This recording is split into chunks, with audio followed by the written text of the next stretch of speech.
There is an indefinable, mysterious power that pervades everything. I feel it, though I do not see it. It is this unseen power which makes itself felt and yet defies all proof. आज का समय हमें बहुत कुछ सिखाता है, जैसे हिम्मत, ताकत और जज्बा। हालांकि आज हम एक वैश्विक महामारी से लड़ रहे हैं, पर साथ में लड़ने का ये जज्बा हमारे भारत देश की सबसे बड़ी ताकत है और इस महामारी से लड़ने की ताकत देने वाले हीरोज को हम सलाम करते हैं।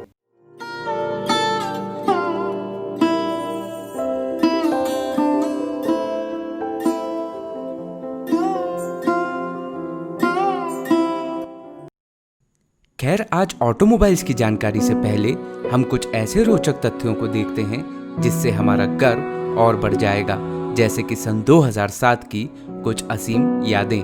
तो बात करते हैं 19 जुलाई सन 2007 की। ये वो ऐतिहासिक साल था जब हमारे देश की 12th प्रेसिडेंट श्रीमती प्रतिभा पाटिल जी ने फर्स्ट लेडी प्रेसिडेंट के रूप में इस देश की कमान संभाली थी और ये पल हमारे देश के लिए काफी गौरवशाली पल था।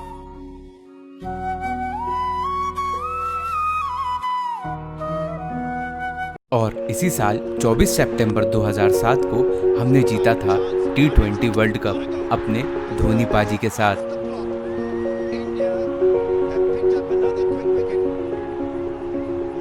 वैसे इसी साल एक ऐसी फिल्म भी रिलीज हुई थी जिसने हमें ये बताया था कि हर बच्चा खास होता है, और जब तक भारत को ये बात समझ में आई तब तक ये भाई साहब ट्यूशन फीस के नाम पे तकरीबन 98 करोड़ रुपए कमा चुके थे।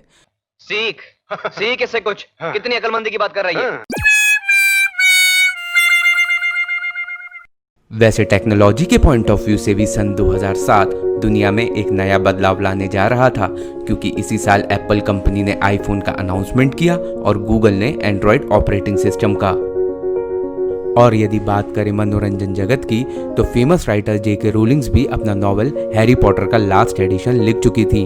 हालांकि हैरी पॉटर का लास्ट एडिशन सन 2011 में फिल्मी पर्दे पर आया, पर इंटरेस्टिंग बात तो ये है कि फिल्मी पर्दे पर आने से पहले ही लास्ट पार्ट की 12 मिलियन से ज़्यादा कॉपीज बिक चुकी थी, जो अपने आप में एक बेहतरीन रिकॉर्ड था।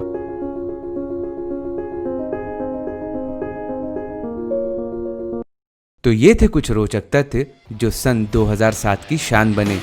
अब चलते हैं ऑटोमोबाइल की तरफ और देखते हैं इस क्षेत्र में इस साल कौन कौन से बदलाव हुए।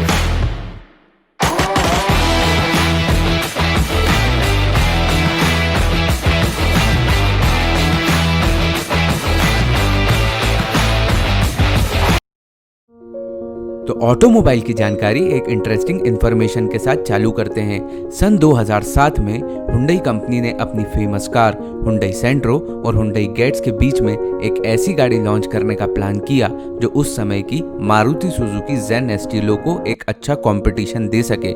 इस गाड़ी का नाम था हुंडई पा।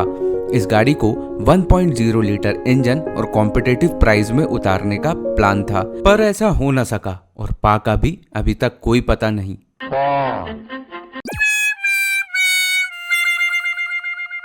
खैर, 2007 वो साल था जब भारतीय कार बाजार लगभग 18 नए लॉन्चेस एक्सपेक्ट कर रहा था, जिन्हें लॉन्च करने जा रही थी Mahindra and Mahindra, Maruti Suzuki, fiat, general Motors जैसी वो कंपनियां जो पहले से ही भारत में मौजूद थीं।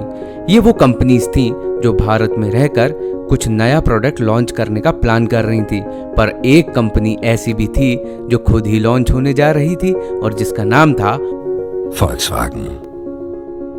वैसे तो फॉक्सवैगन की नींव अडोल्फ हिटलर द्वारा वर्ल्ड वॉर 2 के बाद रख दी गई थी, जिसकी और अधिक जानकारी ऊपर आई बटन पर आप लोगों के लिए अवेलेबल भी है। साथ ही साथ 20th सेंचुरी में तकरीबन 21.5 मिलियन फॉक्सवैगन बीटल रोड पर चलने भी लगी थी और 2015 में तो फॉक्सवैगन ही वर्ल्ड की top selling auto car maker भी रही। तो आइए देखते हैं शानदार कंपनी के कुछ इंटरेस्टिंग फैक्ट्स। ज्यादातर VW कार्स के नाम समुद्री धाराओं और प्रचलित हवाओं पे रखे गए। अरे मियाँ, ये प्रचलित हवा कौन सी हवा होती है? एक बार और प्लीज, एक बार और।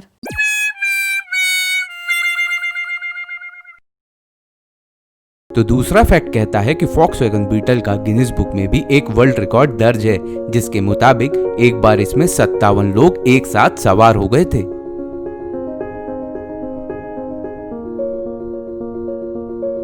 किसी जमाने में बीटल के कस्टमर्स के लिए फॉक्सवैगन ने एक अजीब सी योजना का अनाउंसमेंट किया, और वो ये कि यदि कोई बच्चा VW के अंदर पैदा होता है तो उस बच्चे के लिए फाइनेंशियल हेल्प फॉक्सवैगन करेगा।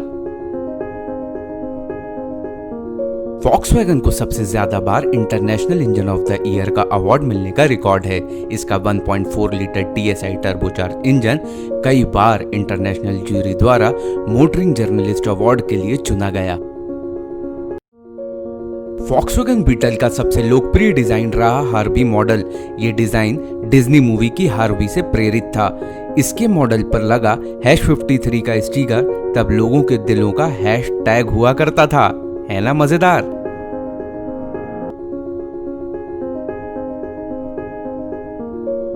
फॉक्सवैगन एक ऐसी कंपनी है जो 1955 में ही 150 से ज्यादा देशों में मौजूद थी। इसके वर्ल्ड क्लास टेक्नोलॉजीज और डिजाइन्स पूरी दुनिया के लिए मशहूर हैं। तो है ना ये एक शानदार कंपनी। तो दोस्तों आज के लिए बस इतना ही। होप आप लोगों ने ये वीडियो को एंजॉय किया होगा। तो चलिए एम करते हैं 10,000 व्यूज और लाइक्स। तो लाइक करिए, सब्सक्राइब करिए और कर दीजिए इसे शेयर। तब तक मैं इस बच्चे से पूछता हूँ कि इसे प्रॉब्लम क्या है। बेटा इधर आओ।